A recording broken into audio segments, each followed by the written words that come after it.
안녕하세요. 사연을 부탁해입니다. 오늘의 사연을 소개하겠습니다. 오늘도 장인어른의 불같은 목소리가 들려옵니다. 누가 화장실 불 안 껐어? 라고 말이죠. 우리 장인어른은 구두쇠 중에 구두쇠입니다.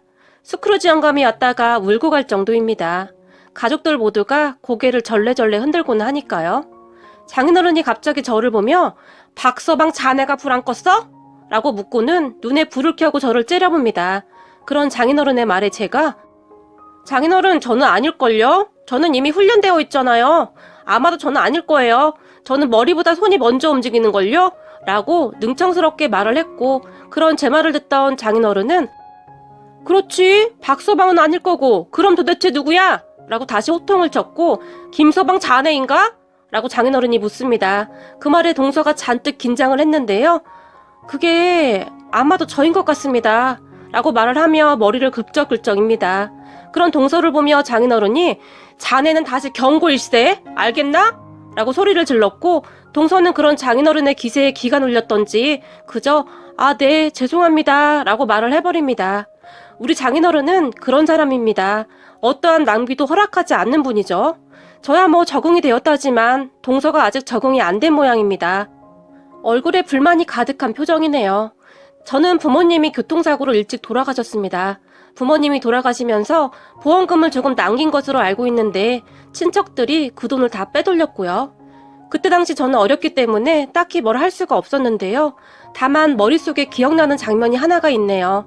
부모님이 돌아가시고 병원 장례식장에서 친가 가족들과 외가 가족들이 멱살을 잡고 싸움을 하던 장면이었어요.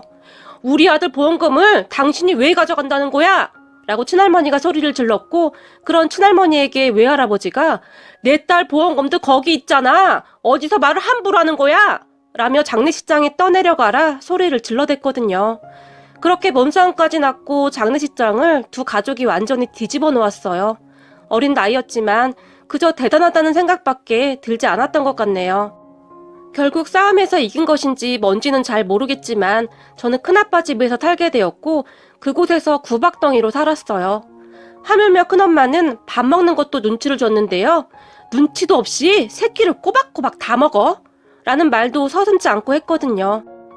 그리고 혹시 치킨이나 피자를 먹을 때면 저보고 방 밖으로 나오지 말라고 하고는 자기들끼리 먹었는데 그 냄새가 제 방으로 다 새어들어왔어요. 그 어린 나이에 얼마나 먹고 싶었겠습니까? 밥도 많이 먹지도 못하게 해서 항상 배가 고픈데 치킨 냄새가 새어들어오니 눈물이 나도록 먹고 싶더라고요. 그리고 뱃속이 아리도록 아팠어요. 배가 고파서 말이죠. 지금 생각해보면 참 인간 같지도 않았다는 생각이 드네요. 저도 지금은 자식 낳아서 키우고 있는데 그 조그만 아이한테 어쩌면 그렇게도 모질게 할 수가 있었을까요? 그리고 제가 고3 때였을 거예요. 큰아빠에게 선생님이 대학 이야기를 꺼내는데요. 라고 계속 눈치를 보다가 정말 어렵게 말을 꺼냈는데요. 큰아빠가 그런 제 말을 듣다가는 대학은 뭔 대학이야? 대학은 가서 뭐하게? 돈이나 벌어 이놈아! 라고 말을 하며 비웃었어요. 그렇게 저는 고등학교를 졸업하고 큰 댁을 나와서 공사장을 맴돌면서 살았어요. 차라리 그게 마음이 더 편했던 것 같아요. 몸이 힘들긴 했지만 적어도 먹는 것은 마음껏 먹었으니까요. 그러다가 우연찮게 장인어른을 만나게 된 것입니다. 공사판에서 일을 하다가 사람들과 같이 짜장면을 시켰는데요. 그때 그곳으로 짜장면 배달을 온 사람이 장인어른이었어요. 배달을 온 장인어른은 배달통에서 짜장면을 내려놓으며 저를 유심히 봤어요. 그리고는 자네는 나이가 몇 살인가? 라고 저에게 물었어요. 이제 20살입니다. 라고 말을 하던 저에게 장인어른이 자네 우리 집에서 배달 한번 해볼 생각 없나? 배달하던 놈이 갑자기 안 나와서 큰일이네? 라고 말을 했지만 제가 별 관심을 보이지 않자 우리 집에 오면 숙박이 가능한데? 라는 제안을 했어요. 그 제안에 귀가 솔깃해져서 다음날부터 장인어른의 짜장면 가게에서 일을 하게 되었어요. 그리고 장인어른과 저의 인연은 그렇게 시작이 되었어요. 정말 숙박도 해결이 가능했고 식사도 그냥 먹을 수 있어서 저에게는 최고의 장소였어요. 장인어른은 엄청 깐깐하고 잔소리가 많았지만 큰아버지와 큰엄마의 구박에 비하면 정말이지 아무것도 아니었어요.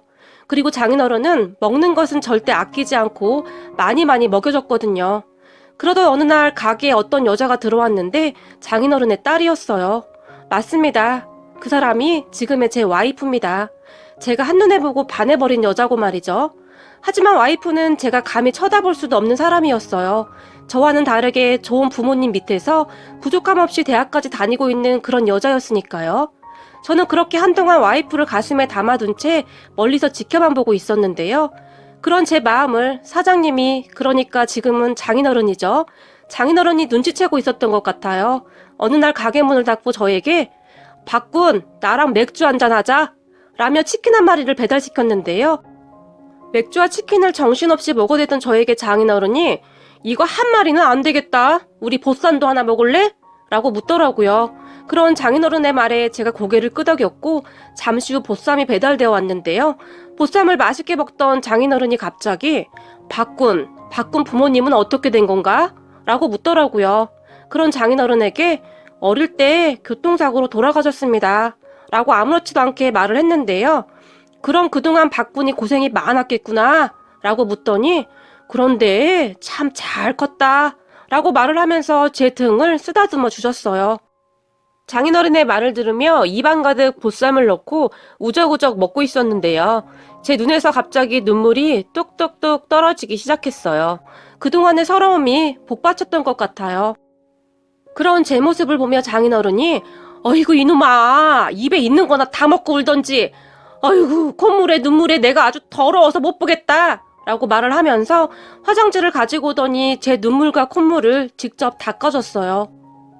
무뚝뚝한 것 같았지만 어딘지 모르게 사람의 마음을 정확히 아는 분이라고 해야 할까요? 제가 어떠한 것에 상처를 받고 있고 힘들어하고 있는 것인지 한 번에 알아봐 주셨어요. 생각해보세요. 고아라고 하면 다들 삐뚤어진 시선으로 바라보기가 일쑤였거든요. 그런데 그런 저를 보며 잘 컸다니요? 저에게 그런 따뜻한 말을 해준 분은 장인어른이 처음이었던 것 같습니다. 제가 그때까지 가장 많이 들었던 말이 고아가 그럼 그렇지 라는 말이었거든요. 그런 장인어른의 말을 들으며 눈물 콧물을 다 빼면서 목이 메어 있었는데요. 장인어른이 그런 저를 보며 박군, 너 우리 은지 좋아하냐? 라고 묻더라고요. 그 말에 제가 깜짝 놀라서 아닙니다 사장님, 제가 감히 어떻게 사장님 따님을 이라고 말을 했는데 그런 제 말을 듣던 장인어른이 아니 네가 어디가 어때서 이 녀석아, 남자가 배포가 커야지 라고 말을 하면서 제 등짝을 힘껏 내리쳤어요. 그러더니 저에게 박구나, 너 학교 다닐 때 공부 잘했지? 라고 한마디를 더 물었어요. 그런 장인어른의 얼굴을 제가 그저 멍이 바라봤는데요. 내가 이래봬도 사람 보는 눈이 조금 있어. 사람 얼굴 보면 딱 보여. 근데 박군 너는 공부를 해서 먹고 살 팔자야. 너 공부하는 거 좋아하지? 공부 더 하고 싶었지? 라고 묻더라고요. 그런 장인어른의 말에 문득 생각이 났어요. 저는 수학이 참 좋았어요. 참 신기한 것이 복잡한 문제일수록 끝까지 파고들어서 풀어나가는 것이 그렇게 재미가 있을 수가 없었어요. 그래서 그랬는지 성적이 나쁘지는 않았던 것 같네요. 다만 같은 반 친구들이 시험을 보고 나면 고아 주제에 어떻게 나보다 성적이 더 좋아? 너 컨닝했지? 라고 괴롭혀서 오히려 알면서도 틀린 적도 있었어요. 부잣집 애들보다 성적이 잘 나오면 선생님조차도 저를 의심하기도 했거든요. 그리고 집에서 공부를 하기 위해 불을 켜놓고 있으면 큰엄마가 너 가르칠 돈 없다? 공부는 무슨 공부야? 잠이나 자! 전기세 아까우니까! 라는 말을 항상 했기 때문에 저는 공부를 해야 한다는 생각을 못했어요. 그런 장인어른의 말에 제가 수학 문제를 풀 때는 시간 가는 줄 모르고 풀긴 했어요. 그런데 공부를 썩 잘하지는 못했어요. 라고 씩 하고 웃었는데요.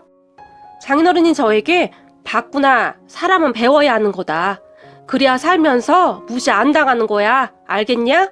앞으로 배달일 줄여줄 테니까 학원 다녀라. 나머지 시간은 내가 알아서 배달하마. 라고 말을 했어요. 그리고 혹시 모르는 문제가 있으면 은지한테 물어보고 내가 이야기해놓마. 알겠냐? 라고 말을 하며 저를 바라봤어요. 저는 그때까지도 잘 이해가 되지 않아서 그저 장인어른만 바라보고 있었는데요. 장인어른이 그런 제 등짝을 내려치더니 알겠냐고 이놈아! 라고 말을 했어요. 그리고는 힘들 거야. 일하면서 공부하는 것이 어디 보통 일이겠냐? 그런데 해야 한다. 너는 꼭 해내야 한다.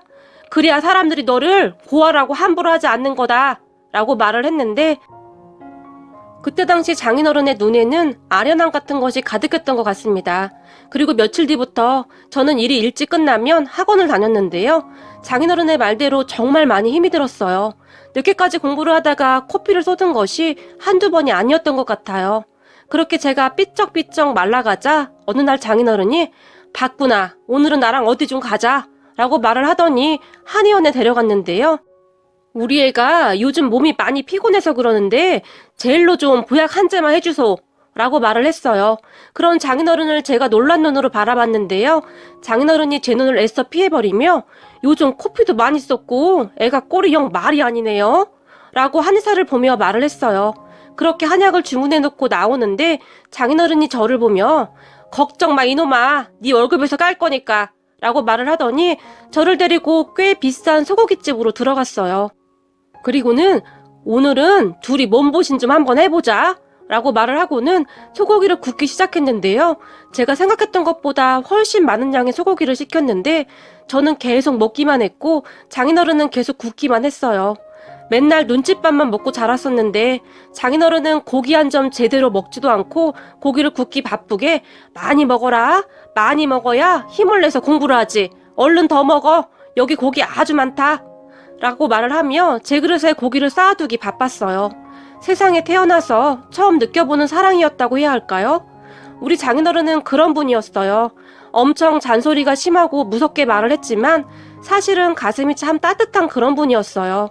저는 그렇게 꽤 괜찮은 대학에 합격을 했고 공부를 하면서도 열심히 짜장면 배달도 해서 돈도 벌었는데요. 하지만 다들 아시다시피 등록금이 한두 푼 하는 것도 아니고 저 혼자 힘으로는 부족한 부분이 있었는데요. 그런 부족한 부분은 장인어른이 아낌없이 도와줬어요. 평소에는 그토록 짠돌이인 장인어른이었지만 어렵게 말을 꺼낸 저에게 항상 한치의 망설임도 없이 도움을 주셨어요. 그리고는 항상 어떻게든 성공해라, 알겠냐? 너는 큰 물에서 놀놈이야 이놈아. 내가 얼굴을 딱 보면 알아. 한눈에 알아봤어 라고 큰 소리로 말을 해주었어요. 장인어른의 그 한마디 한마디는 저에게 뭐라 설명할 수도 없는 큰 힘이 되어주었고 그동안 자존감이 많이 낮았던 제가 점점 변해갔어요. 그렇게 저는 대학에 가서도 이를 악물고 공부를 했어요. 왜냐하면 저는 크게 될 사람이라고 했거든요. 그 한마디를 굳게 믿고는 정말 죽어라 열심히 했던 것 같아요. 그러다 어느 날 군입대를 하게 되었는데 군입대를 하고 나서도 장인어른은 면회를 자주 와줬어요. 아무도 찾아올 사람이 없다는 것을 알고 있었기에 시간이 날 때마다 찾아와 주려고 노력을 했었던 것 같아요. 그 마음을 제가 어찌 모르겠습니까? 그리고 우리 와이프를 꼭 데리고 왔는데요. 제가 대학에 가고 완전히 다른 모습으로 변하자 와이프와도 조금씩 가까워져 가고 있었거든요. 단 한 번도 느껴보지 못했던 그런 행복한 생활이었어요. 그렇게 저는 대학을 졸업한 후에 정말 괜찮은 회사에 취직을 하게 되었고 장인어른이 해냈구나, 해냈어, 거봐 이놈아, 내가 뭐라고 했냐? 내가 너를 한눈에 알아봤다 이놈아 라며 눈물까지 글썽이며 정말 좋아하셨어요. 장모님도 정말 축하해 주셨는데 우리 은지는 좋겠네 라고 놀리기도 했고요.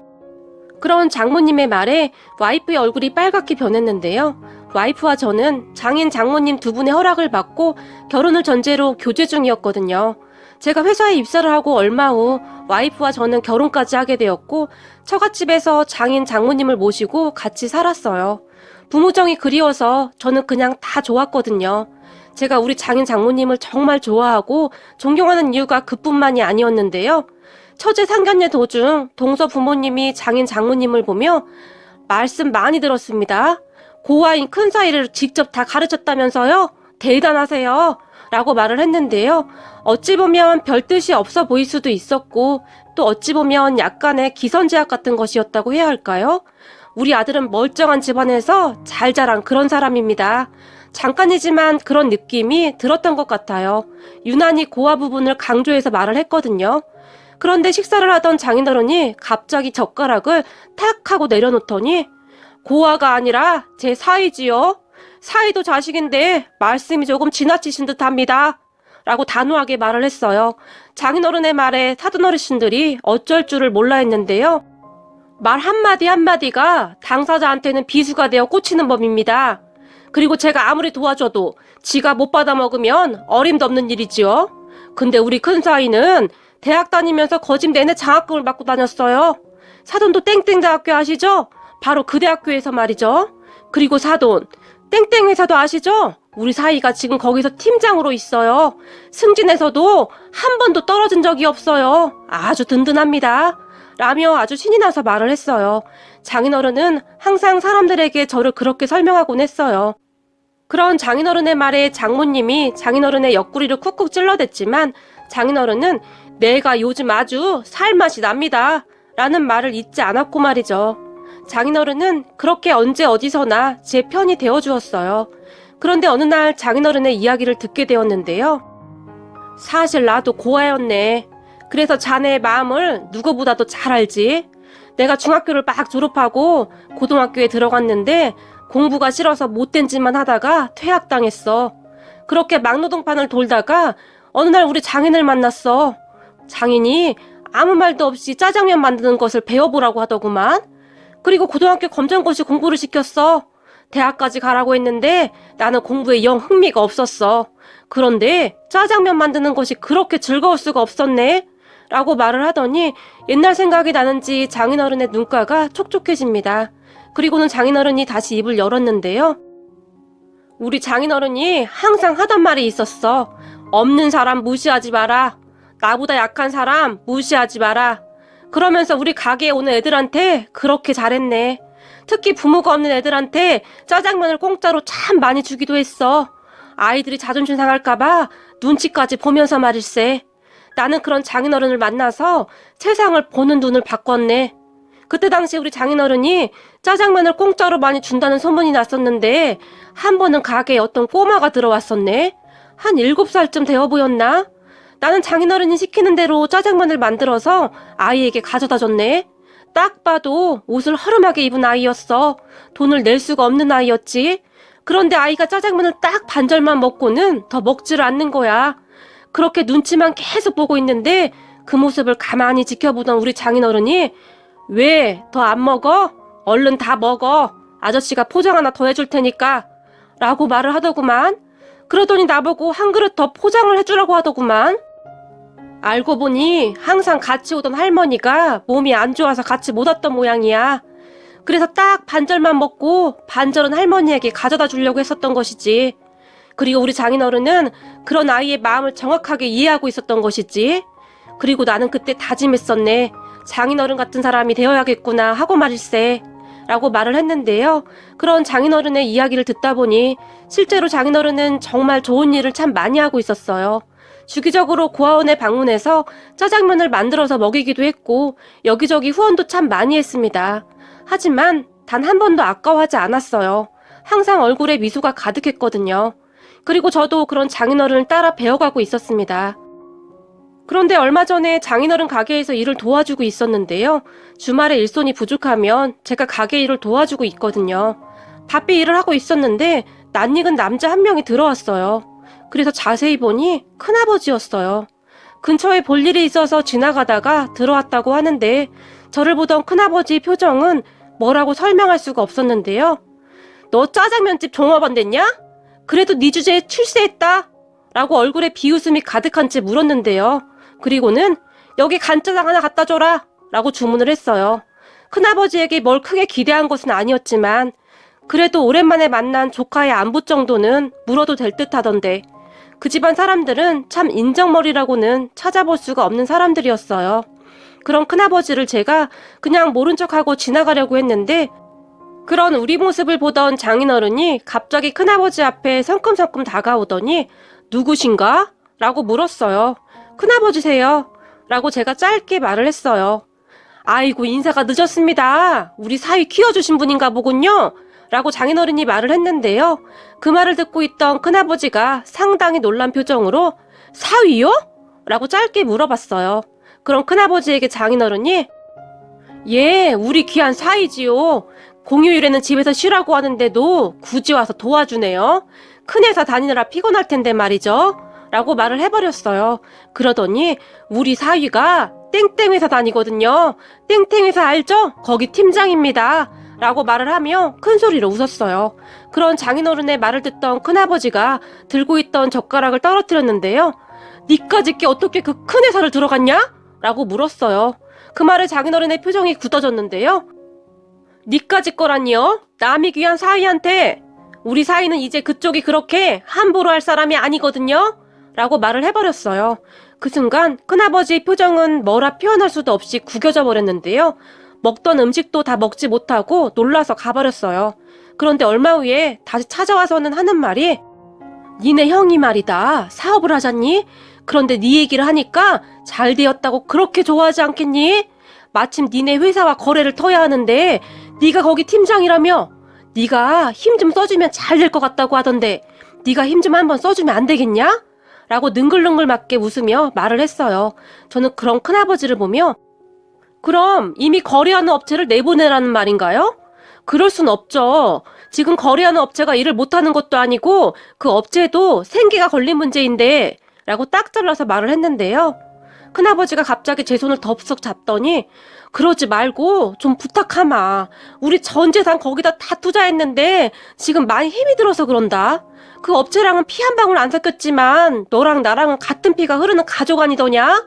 라고 말을 했는데요. 사람이 어쩌면 그렇게 뻔뻔할 수가 있나요? 우리 부모님 보험금도 다 가져다 쓰고 그렇게 구박까지 하고는 어떻게 이런 부탁을 할 수가 있을까요? 제가 그런 큰아버지의 손을 매정하게 뿌리쳐버리며 그렇게 사니까 평생 일이 안 풀리죠. 사람이 마음을 곧게 써야 일이 잘 풀리는 겁니다. 예전이나 지금이나 변한 게 하나도 없네요. 우리 부모님 보험금 가지고 멱살 잡고 싸울 때부터 당신들은 인간들이 아니었어. 알겠어? 그런데 지금 나보고 다른 사람 밥줄을 끊어서 당신네 먹여 살려달라고? 내가 왜 그래야 하는데? 하루 밥 3번 먹는 것도 눈치를 준 당신들한테 웃기는 소리 하지 말고 그만 가시죠. 그리고 우리 회사에 들어올 생각도 하지 말고 당신들보다 더 열심히 사는 사람들이 얼마나 많은 줄 알아? 라고 처음으로 마음속에 있던 말을 쏟아내버렸어요. 하지만 그런 제 말을 듣던 큰아버지가 이런 싸가지 없는 놈이 내가 다 키워줬더니 뭐가 어쩌고 어째? 라며 제 뺨을 때렸어요. 그리고 그런 모습을 멀리서 지켜보던 장인어른이 순식간에 우리에게로 뛰어왔는데요. 당신이 뭔데 내 사위를 때려? 라고 소리를 지르더니 큰아버지의 멱살을 있는 힘껏 움켜잡고는 바닥에 내팽개쳐 버렸어요. 정말 순식간에 일어난 일이었고 다들 깜짝 놀라 있었는데요. 큰아버지는 그렇게 쌍욕을 하고 나가버렸어요. 그리고 장인어른이 저를 보며 아주 잘했다. 아주 잘했어. 사람이 가끔은 그렇게 할 말은 다 하고 살아야 하는 거야. 내 속이 아주 다 시원하네. 내가 뭘 했냐? 성공하면 아무도 너 못 건드린다고 했지? 앞으로도 그렇게 당당히 살아. 알겠냐? 라고 말을 하면서 큰 소리로 웃었어요. 살면서 뺨을 얻어맞고도 오히려 그렇게 속이 뻥 뚫린 듯 시원했던 적은 처음이었던 것 같네요. 그리고 저는 사촌형이 운영한다는 회사를 몰래 한번 확인해 봤는데요. 엉망진창이더라고요. 사업을 한다는 사람이 그렇게 운영을 하고 있으니 잘 될 리가 있겠어요? 오늘 내일 망해도 전혀 이상하지가 않을 상황이더라고요. 그런 것을 보는데 왜 이렇게 통쾌한 것인지 모르겠네요. 그동안의 제 울분이 다 씻겨 내려가는 기분입니다. 평생을 안고 있었던 장례식장에서의 그 서름을 이제야 떨쳐낼 수가 있을 것 같네요. 그리고 우리 장인어른은 오늘도 잔소리를 시작합니다. 그런 장인어른의 잔소리가 오히려 정겹게 느껴지면서 눈물이 날 정도입니다. 장인 장모님, 오래오래 건강하세요. 이 사위가 해드릴 수 있는 것은 다 해드릴 거니까요. 항상 너무너무 감사드려요. 우리 아버님, 어머님. 오늘의 사연은 여기까지였습니다. 즐겁게 보셨다면 구독, 좋아요 부탁드립니다. 고맙습니다.